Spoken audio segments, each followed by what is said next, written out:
How's about more Sega arcade action? We've got a double header today, two arcade classics that just so happen to be linked by the word Alien. Neither are big enough for a full retrospective, but together, well, it's certainly murder. The murder of a hell of a lot of disgusting creatures.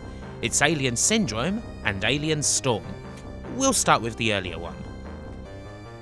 Alien Syndrome came out in 1987, right during the time when Sega were making a lot of bank through much flashier games, all of that super scalar goodness. This game by comparison is a lot more simpler. It has more in common with the likes of Quartet and Fantasy Zone, and was made using the same System 16 board by the AM1 arcade division. However, as was common at the time, Sega's coders weren't allowed to take any credits, and so no one knows who actually designed this game. Anyway, the year is 2000 AD, and a horde of homicidal aliens have taken over several spaceships. It's your job to rescue the hostages and defeat the menace. You play as either Ricky or Mary, or both if you have a friend, and get ready to kick some ass. It doesn't exactly take much guessing to figure out where the inspiration for this game lies, does it? Yep, the game wouldn't exist without the Alien movies. You've got the desolate settings, HR Giga nightmares, and hell, even xenomorphs that are thoroughly cribbed from the movies. It shouldn't be a surprise also that Ricky and Mary also look kinda like Michael Biehn and Sigourney Weaver. The only thing this game doesn't have that stops it from being a tie-in is, of course, an official license. Games being inspired by Alien aren't anything new, of course, but Alien Syndrome is one of the earliest ones to really get tons of mileage out of it. As far as arcade games go, it's quite different. Low-key. Honestly, a little unsettling. The usual big Sega soundtrack is forgotten in favour of minimal synths and an atmosphere. The design of the enemies is really something, especially the bosses, which really get the body horror themes that Giga was going for. They're beautifully vile. And then there's the screams of death, which kinda stick in your brain.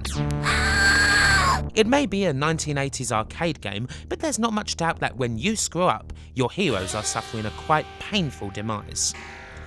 And you best get used to hearing those screams because this is one of the hardest arcade games of them all. It's a top-down nightmare, crawling with aliens who will all kill you in a single hit. You get 3 lives and there are no continues, my friend. You have to rescue at least 10 hostages in each of the 6 levels before fighting a boss, and all the while you have an incredibly strict time limit to contend with. If you don't complete the level in time, then a big bomb goes off and the game is over. The levels themselves are challenging enough, but the bosses? Yeah, they can ruin you. In some cases, if you don't fight them properly, you simply won't have enough time to get the job done against them, and that's if they don't just kill you outright. They almost all have tiny windows during which you can attack them, and it's very risky to get close. In short, this game is a severe challenge indeed. Our heroes do have a few different weapons that can help them, of course. Good thing too, as the default plasma cannon you have is basically useless. The laser has a slow rate, but pierces enemies and has the best range. The flamethrower may not have much range, but it provides continuous fire. And the fireball is powerful as hell, but has an arc, so you've got to have the correct distance. None of these are overpowered in the slightest. You can't rely on any weapons as much as you have to rely on the skill you've amassed through death after death, but they all have their users. There are also maps and warps dotted through the levels which can be handy for getting to the last hostages. Alien Syndrome is in many ways all about practice. The first time you play this, you're going to die very quickly. More than a lot of games, you slowly develop a route through the game with every attempt. This path is largely unaffected by random occurrences and is based on getting through each level as quickly as possible while getting the captives and the ideal weaponry for the boss, and then learning the boss. It's hard and it takes time. Is it the best thing? That's debatable. Some people don't like these exercises in rote memorization, but the challenge of the game is such that the slightest mistake and deviation will usually result in disaster. It's like walking on a tightrope. Alien Syndrome is certainly memorable, considering that most of Sega's standout cabinets were famed for their spectacular special effects or their fantastic gimmicks. Alien Syndrome achieves excellence without deploying any of them. It's certainly addicting, and it's a game that'll keep you for a while, even if it's not for everyone. It's nice to play an arcade game that goes for something different like this one does, and if it did have an official license, well, it'd easily be one of the best Aliens games. On the whole, it'll brutalise you, but it will be worth it. And now it's time to look at the ports. The natural way to start is with the Master System. The graphics are kinda there, but not much else. It loses something play-wise, mainly because it's a flip screen game now for some reason. It's also a lot harder, mainly because enemies now fade onto the screen instead of just being there, which usually makes for cheap deaths when a monster is suddenly right on top of you. The death screams are even harsher though. On the whole, it's an port. The layout is slightly different too, but they could have done better with this. The NES port of the game, handled by Sunsoft and released unofficially in the US by Tengen, is actually a lot better. While the atmosphere isn't there at all in this version, it doesn't play too badly, and the result is a pretty nice top-down shooter. You have to rescue all of the hostages in a level, mind, which can be a little annoying at times. That said, it's nowhere near as hard as the original. I believe you have continues in this one as well. Moving on to computers then, where there's a fair few versions, the majority of them handled by Ace Software. The C64 version isn't too bad. The sound and graphics are great, but one thing hurts it, and that's the screwed up scrolling. For whatever reason, you only scroll when you're on the extreme sides of the screen, meaning more cheap deaths when you just don't have time to react to a monster. Shame. Otherwise good. The Amiga, PC and Atari ST versions are all basically the same as each other. Again, you need to rescue all the captives in a level. All of them are a decent version of the game, although they are missing levels. I'd go for the Amiga one personally because the sound is fantastic and booming on this version. The Spectrum port is technically fine, but lacking. This is a game that kinda needs the sound, and the 48K just doesn't have it. The Amstrad CPC has some of the sound, but it's just wretched, horrendously slow, and probably the worst port of the lot. As far as the best ports of the game go, however, there are two clear winners. First is the SharpX 68000. This port didn't come out until 1992 and there's not much to say about it really. It is, for all intents and purposes, arcade perfect, so it's obviously a bang-up job. The second one is a bit more left field though. Alien Syndrome for the Sega Game Gear. Again, this came out in 1992 and is in many ways a sequel to the original. It takes place 5 years after. The layouts are very different, but the enemies, bosses and general aim remain. And the result is a fantastic version of the game, miles better than the Master System version despite the hardware similarities. The atmosphere's a bit different, but it's such a good player. It'd give the arcade version a run for its money. So yeah, this is the best port of the game, and as far as the Game Gear goes, it's one of the best games you can get for it. It's definitely worthy of being called a hidden gem. But of course we're still not done. There are two more modern takes on the game to look at. First up is the Sega Ages 2500 version for the PS2. This isn't one of the bad Ages games, although it does make a lot of changes. Obviously it's a lot darker now that it's 3D, lots of lighting and stuff. On the whole, it's much easier. You get an energy bar for a start. The playing is much the same and isn't too bad at all. It's a decent and cheap top-down shooter, even if it's not going to be a patch on the original. It's alright. And then we have a full-blown sequel that came out for the Wii and PSP. This changes things up even more. Now there's RPG elements related to the progression of your character. It's a much slower game too, very different to the first one. Does it work? Yeah. It's a really dark and ugly game for a start. Also, on the Wii, it naturally makes use of silly waggling minigames. And it just doesn't have that intensity, not even the intensity of the PS2 version. It's a noble attempt at modernisation, but in the end you can't really fix something like the original. All the lighting tricks and cutscenes can't match up with such effective simplicity. I'd skip this one, to be honest with you. On to something different then.